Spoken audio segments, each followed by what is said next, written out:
ani baby sawa wọ́n wá yọ ikùn kalẹ̀ sí gbogbo àgbáńlá ayé ẹ wo eríṣiríṣi ikùn àti ikùn àlùbáríkà àti ikùn wèrè ẹ lọ lè wò lórí social media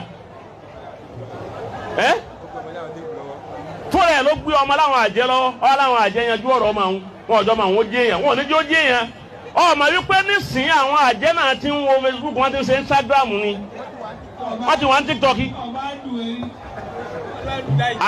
ṣé ọmọ bí wọ́n ṣe tẹ kíní tiwọn ni tó fi bọ́ lọ́rọ̀ àwọn àjẹ́ wọ́n ní péjì wọ́n sì ní fọ́lọ́wà wọ́n wá lọ lè ṣe baby shower ọ wá ṣe ọ wá kó gbogbo ikùn sí aṣọ ọ bọ̀rọ̀ alẹ̀ ọ wá mú ikùn míì dọ̀rọ̀ báyìí ní òrì ó gùn tó apá báyìí bí pẹ́ńsù báyìí ni yóò wá gùn lọ bẹ́ẹ̀ yóò tó máa wá jó pẹ̀lú rẹ̀ bẹ́ẹ̀ yóò máa jó kí ni mú ọ jó wọ́n tó jẹ́ pé ọjọ́ ọ̀kúnlẹ̀ ọmọ bóyá kìyàmọ̀ lọ́lọ́ o ti ń jó kalẹ̀ kí ni mú ọ jó bá bọ́sálì kìyàmọ̀ ọmọ rẹ tó ọfẹ́ bí ni ṣé yóò dúró sáyé àbí òní dúró ọmọ